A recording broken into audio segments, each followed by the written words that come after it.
Pour commencer cette série de vidéos, je vais vous parler du décathlon. Le décathlon DK10 Déthlon Concours est une discipline d'athlétisme où l'on retrouve 10 épreuves de lancer, de saut et de course. Donc pour ce faire, nous allons tout d'abord commencer par parler de chacune des règles de ces sports, puis nous allons parler de l'histoire, ensuite nous parlerons de l'équipement et nous parlerons pour finir du haut niveau et des meilleurs athlètes. L'on se déroule sur 2 jours, on y retrouve donc 10 compétitions en une seule.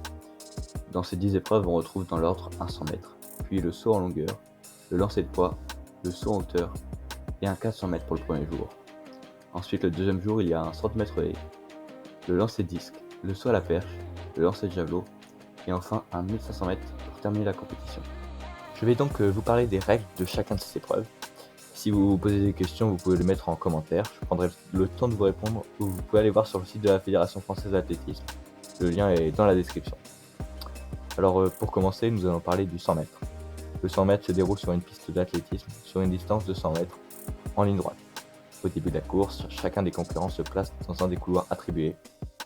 Au coup de pistolet, le départ est lancé.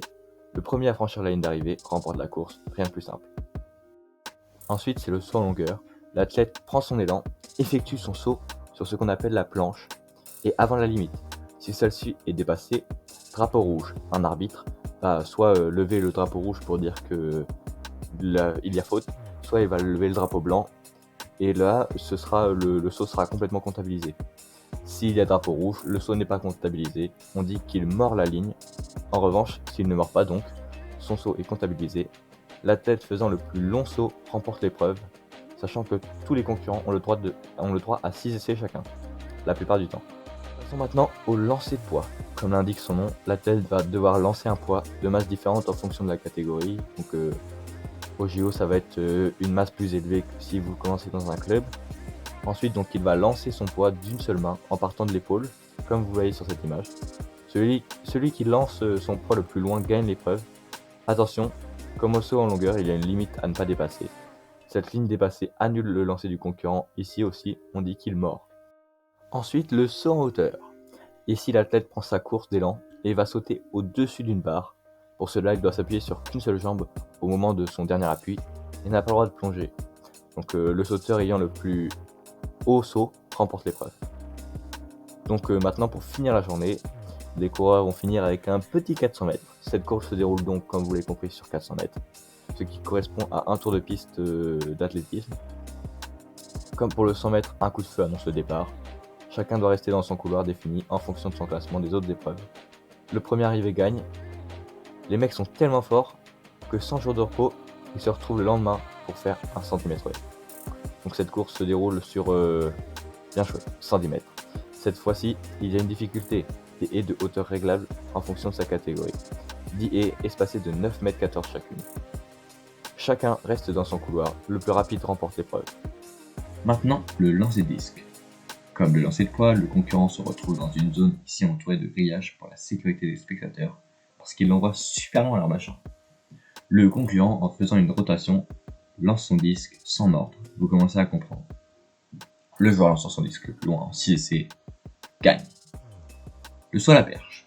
L'athlète s'élance avec sa perche en main. Il va la planter dans l'endroit créé à cet effet et va sauter et se propulser au-dessus de la barre. Comme au saut en hauteur, le saut est validé si la barre ne tombe pas, même si elle est touchée.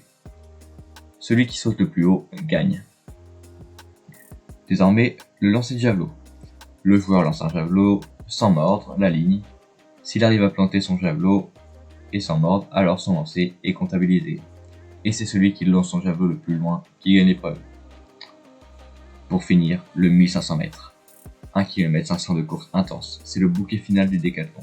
Les coureurs partent de la même ligne, cette fois-ci, pas de couloir, attitré. Le premier arrivé gagne la course. Enfin, pour avoir un barème et déterminer le gagnant du décathlon, un tableau est prévu à cet effet. Il s'affiche directement à votre écran, donc chaque épreuve rapporte des points.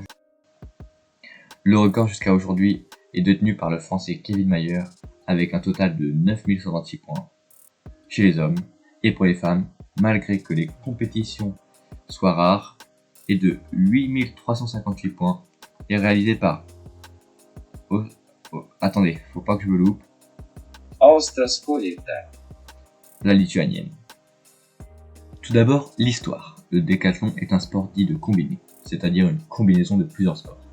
En 1904, cette nouvelle épreuve fait son entrée au JO. En revanche, elle va se dérouler avec des épreuves non traditionnelles. C'est en 1912, au JO de Stockholm, que l'épreuve du décathlon se déroule avec des épreuves officielles pour la première fois. Cette année, Jim Thorpe va s'imposer sur l'épreuve du décathlon et réussit la prouesse de finir premier de l'épreuve du pentathlon la même année. Pour la petite histoire, en 1913, il est soupçonné de gagner de l'argent dans des épreuves de baseball et se voit retirer ses 2 médailles d'or. C'est très récemment que le 15 juillet 2022, le CIO, Comité international olympique, lui rend ses 2 titres, malheureusement bien trop tard, 110 ans après ses victoires. Revenons à nos moutons. En 1920, on retrouve les règles définitives de notre décathlon avec nos 10 épreuves. Le décathlon reste un sport très masculin, c'est pour cela qu'en 2004 est créé l'heptathlon avec 7 épreuves. On peut aussi retrouver le pentathlon à 5 épreuves. Pour en apprendre plus sur ces sports, abonnez-vous et mettez la cloche. Le décathlon ne possède pas une grande histoire, mais les plus grands décathloniens sont des sportifs hors pair qui ont marqué leur sport et l'histoire à tout jamais. Maintenant passons à l'équipement. En vérité, pour se lancer, il faut trouver un club d'athlétisme, pour trouver des matelas, pour les différents sauts ou encore pour les perches, javelots ou encore les poids. Hormis cela, si vous voulez vous lancer, une tenue de sport et des chaussures, et surtout le plus important, l'envie. Pour les professionnels, tous les équipements sont étudiés pour réaliser la meilleure performance. Des chaussures aux vêtements, pour l'aérodynamisme et autres. Maintenant passons chez les professionnels. Chez les hommes, les 2 athlètes les plus forts sont le français Kevin Mayer et le canadien Damien Warner. Kevin Mayer est un décathlonien français né le 10 février 1992 à Argenteuil.